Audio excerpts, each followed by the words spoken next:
Morning folks, I'm Dave Canterbury with Self-Reliance Outfitters in the Pathfinder School, back down here at the Pathfinder Outdoor Classroom. Yesterday I shot a video on basically the mentality behind building a kit.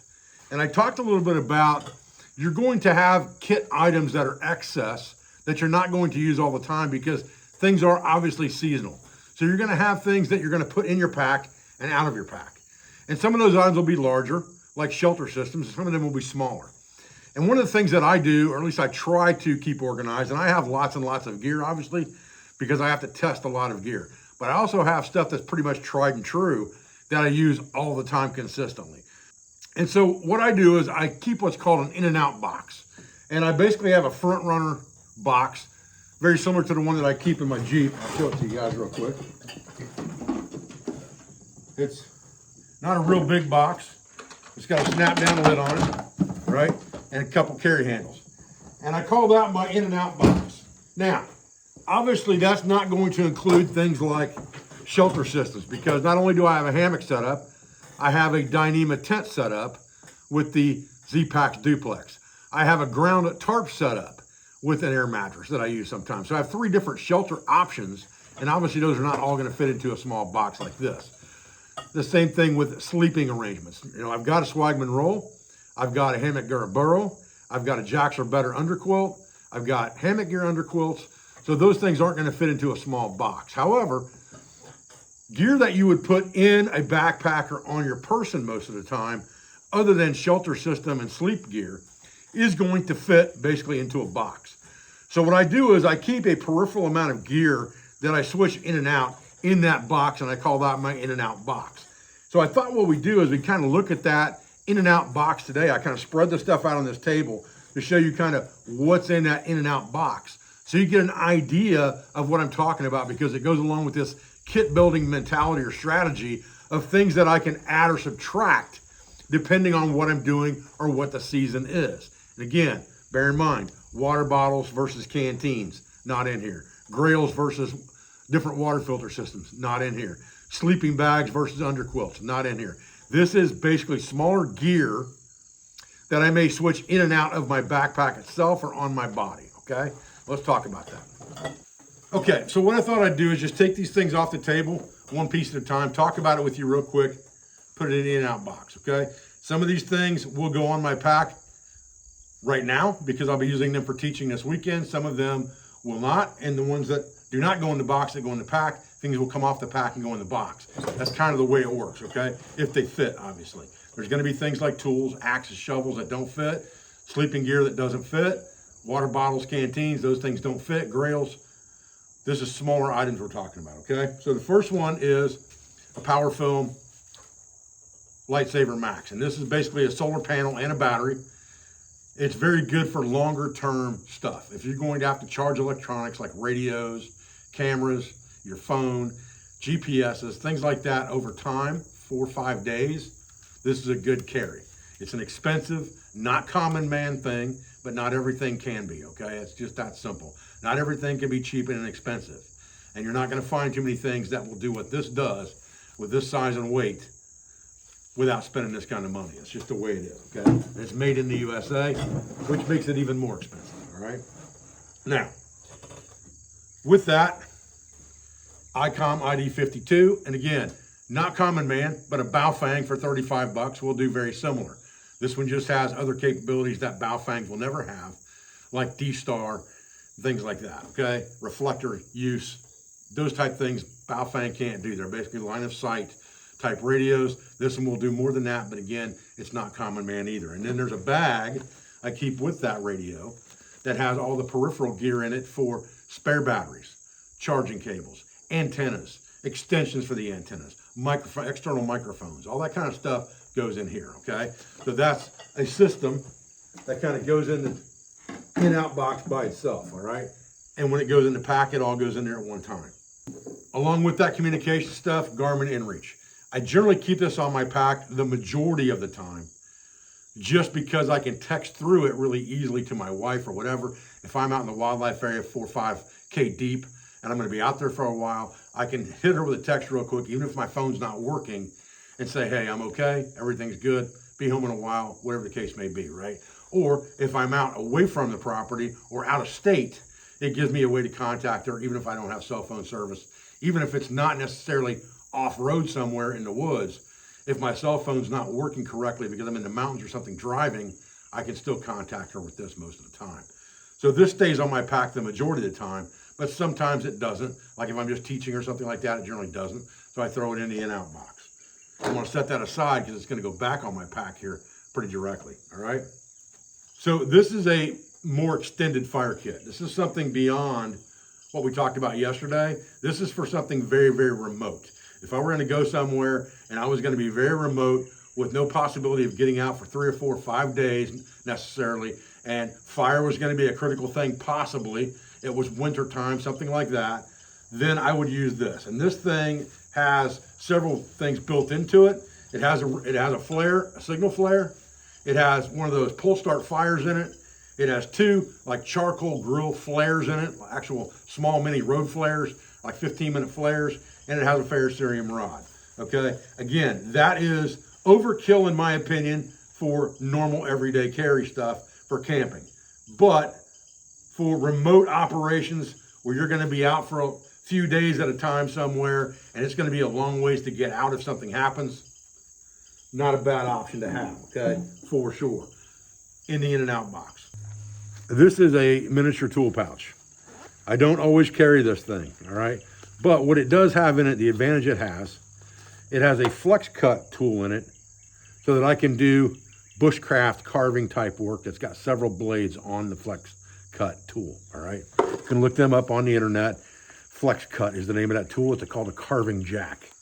And then I also have a Leatherman Skeletool in here with multiple sets of bits. So you've got pliers, you've got a knife, you've got multiple bit drivers in here. And in here I have both sets of the bits. And I also have an extension in here for the driver. Now, here's what I will tell you about this. Do I think you need to carry a toolkit everywhere you go? I don't. However, what I will tell you with this is that the one thing that I've found as a creator that's come in very handy is that Leatherman tool with the multiple bits. And the reason for that is when you actually go out and you do this stuff quite often and you're carrying tripods over distance or they're riding in the back of vehicles and things like that, pieces and parts of that tripod tend to loosen up. This thing allows you to tighten up all those weird funky screws because it has all of those bits involved in the kit. So for a creator, you know, this kit is good. For a bushcrafter, it's a good small kit to have. For a suburban environment, good small kit to have. Now, the other thing you can do with this toolkit is if you wanted to, if you weren't gonna do bushcrafty type stuff and you're not worried about having that carving jack, you could put a Swiss Army knife in this bad boy, taking up about the same amount of room. And you would have one heck of a kit right here. It's very small, very packable and lightweight. You could almost pocket this thing or cargo pocket it if you wanted to. And you'd have a lot of tools at your disposal. Okay, so I always have a spare belt knife, Pathfinder Scorpion, my favorite model of all the knives that Pathfinder Knife Shop makes. The flagship model of all of our knives was the Scorpion. And this is the one that I still keep as my secondary belt knife all the time. And I have a Silky Gum Boy, which is a little bit smaller saw than the big boy we talked about that I keep in my backpack most of the time. But if I'm looking for a little bit lighter weight, faster moving kit, right, I can switch those in and be good. I have a sit pad. Again, this is something that's just convenience more than anything else. It's good to step out of your hammock in the morning on top of this thing instead of stepping in the dirt, things like that. It's also a great pad for sitting on when you're hunting, and I use it in my hunting kit as well. I'm gonna sit down beside a tree and squirrel hunt or something like that early in the morning with the dews on, or on a snowy day, something like that. Having that sit pad makes a huge difference in your hunting kit, okay? So while we're talking about that type stuff, let's talk about some in and out stuff seasonally like that, okay? I have a bag here that's in and out bag that's a fishing kit. And I've went over this fishing kit in other videos before, but it basically has a tackle box, a frog gig, and a hand line in it, all right? That's what's in there. Terminal tackle, frog gig, hand line. That is a great fishing kit that you can throw in your pack and you've got it with you all the time. When it comes to hunting season, of course, first the sit pad that we talked about a minute ago. And then I have a pair of Nikon Avalon binoculars here. Again, these small pouches work great for that. Throw it in the pack, it's protected, don't have to worry about it. And then I have a deer drag rope that I carry in here all the time, that all I need to do is put this thing around the deer's neck, put a T-handle in the rope, and I've got a heavy duty rope I can drag a deer out with, all right? All right, I have a game call necklace here. It's got a deer grunt on it. It's got a squealer on it for coyote, and it also has a squirrel barker. All right, this goes in my bag during hunting season. Again, pretty simple, pretty easy, pretty small. Throw it in, use it while you're hunting, no problem, all right? Foraging, mushroom season, things like that. I just have a simple dump pouch here that I keep in my bag that I can throw in my belt, and if I'm foraging, I can pick that stuff up, throw it in a pouch, carry it back to camp. I don't always carry a foraging pouch like this. I can stuff tinders and things like that in pockets and whatnot if I need to.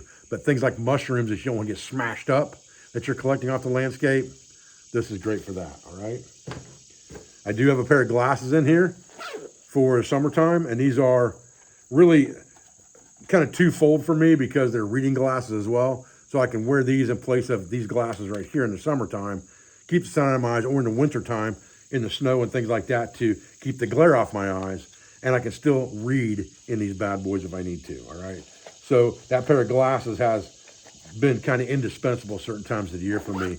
And that is fairly common, man. Those things were cheap, okay? So bear that in mind. It's just little things that you learn over the years, okay? Navigation-wise, in, out, generally keep pacing beads on my backpack all the time. There's an Acme Thunder referee whistle on the bottom. That's more for students than anything else. And I have a set of pace beads on here. This goes on my pack normally when I'm teaching, or if I'm somewhere that I don't know the area. I know this area, this 4,000 acres behind me here. I know this area that I operate in so well. I really don't need a compass. I don't need a map. I don't need anything to get anywhere I want to go.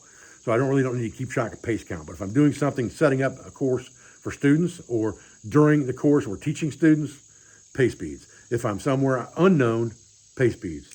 So in and out box. Okay, pretty simple. I have this Kevlar panel that gives me a waypoint marker, plus it gives me a heavy rag in camp that's made of Kevlar. Again, kind of goes in and out because I carry leather gloves too, all right? But if I'm doing navigation, I throw it in a bag for sure. And then I have a nav pouch here that's got a couple pencils in it, protractors, lat long, ruler, things like that, and a map and an extra headlight. There's also an extra headlight in here, the same Pathfinder headlight I use all the time. I have a spare one in here just in case, kind of a backup for when I'm doing map work if something happens, okay, at night. I've got it. It doesn't weigh anything, so it's easy to carry, right? Again, in and out bag. If I'm not teaching nav or something like that, or I'm not navigating an area that's unknown to me and I have a different map, I don't need all that stuff really, okay? Let's talk about just a couple spare things. I got a spare tourniquet in there, a spare rat tourniquet. I always have 2 or 3 of these around. One's on my backpack all the time. One's usually in my pocket, and I have a spare one in my in and out box. I have a spare camp towel in my in and out box. Again, more of a convenience than anything else, but it's microfiber, so I can use it for wiping off optics. I can use it for wiping off my camera lenses and things like that. Again, it's kind of an in and out box thing because I don't carry it all the time, but I do throw it in my bag once in a while or in my pocket if I'm going to be doing something where I know it's going to be dirty and dusty and things like that, and I'm going to need it, then I carry it, okay? Otherwise, I don't worry too much about it. It's just one more thing to carry that I don't have to worry about, all right? I have a spare Pathfinder headlight in there, brand new in the box, never been used, just a backup. It's in the in and out box. I have a torch in there, a Princeton Tech torch in there. I like this one really, really well. It does take AA batteries, but it's really, really heavy duty. You can't hardly tear it up no matter what you do. And it just makes a good light to have. Like if you've got the room, you know, if you're carrying a pack basket or something like that, you can chuck this bad boy in there, especially during trapping season. This is a great light to have, okay? I got a spare signal flare in here, pop flare. It's just a replacement for the one that's in my wind pouch already in case I need it. And I've used that one for some reason. I've always got a spare. They came in a 2-pack, so I keep the second one in there as well, all right? Now, pretty much that would sum it up, other than the fact that I do keep a, I'm I forget how to get around the algorithm here. I do carry some boxes of shells in there, both 12 and 2.2 mag. I have a Diamondback 2.2 mag in there because it's small, I can stick it in there, that I carry during the hunting season. And I have a 8-inch adapter for my 12 for 2.2 mag, right? Those things are off to the side here. No sense in putting them on film and possibly getting dinged by YouTube for having something like that in the video. So we can talk to it for now, and that's good enough. That kind of gives you the contents of that in and out box. And then obviously things that come out of this box would probably be replaced by things that were in my pack. One thing I did want to talk to you guys about today real quick in this video, because we're talking about this in and out system and the system of building a kit.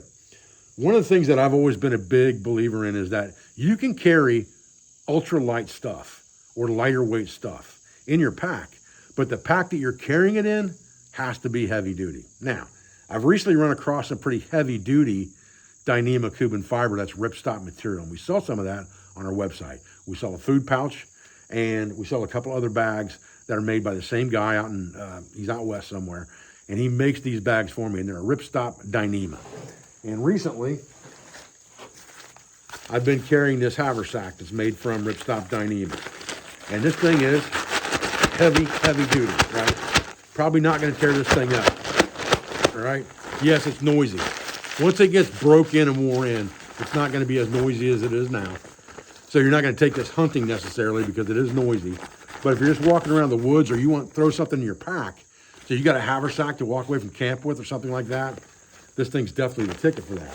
And that same guy that makes these bags for me also makes a couple other bags that I'm working on right now, getting on the website. One of them is this bag. You've seen this in several of my videos. This is my ditty bag, what I call my junk drawer for the backpack, right? So repair, first aid, hygiene, those type things can go in here, throw it in the pack, and it's a done deal. And I've always got this pouch if I need this little knick-knack or that thing to fix, repair. I need some vitamin I, something like that in the morning. Here it is, right? Piece of cake. And then, obviously, I've got the small pouch we talked about yesterday. It's got my electronics gear in it, made out of the same thing.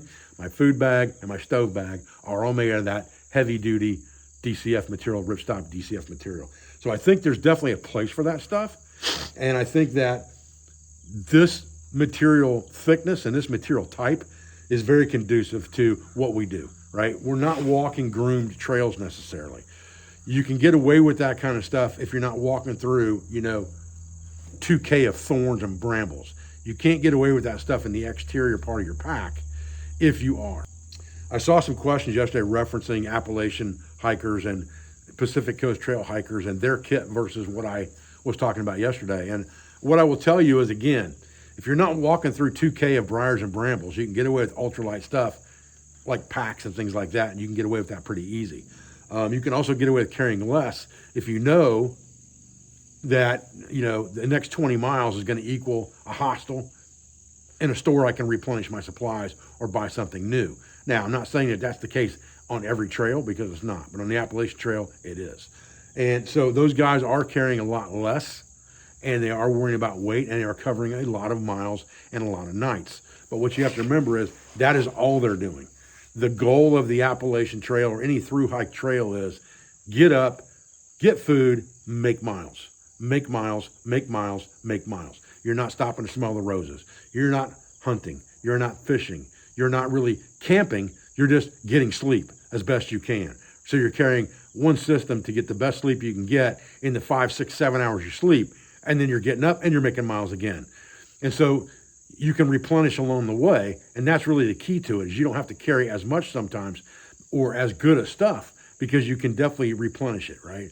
You're not going to be making open fires. You're going to camp everything. Everything's going to be cooked on a camp stove for the most part. So all of those things change the mentality of the way you build your kit. And there's nothing wrong with ultralight kits in my mind. Nothing wrong with it at all, other than the fact that if you carry something like that in eastern woodlands for a long period of time, you're probably going to end up tearing it up unless you figure out how to mesh that system together, which is exactly what I've done. And now that I found this heavier duty Dyneema fabric, this heavy duty ripstop stuff, I have a backpack that's made from this material that we sell on our website. I have been carrying it off and on. I haven't shown it yet because I want to give it the time to test, time to make sure it's not going to tear up. It doesn't have a bunch of mesh all over it like a lot of them I see. It's pretty much solid ripstop Dyneema, and it's just a bucket with 2 big water bottle pouches on it and a flat pocket and a roll down, and that's it, okay? We'll see if it lasts the test of time. See me again in 3 or 4 months. We may do a review on that backpack. Okay, listen, guys, that might have been a pretty long-winded video, and if it was, I apologize, but I think there's a lot of importance and a lot of information that comes from just sitting here and talking to you, right?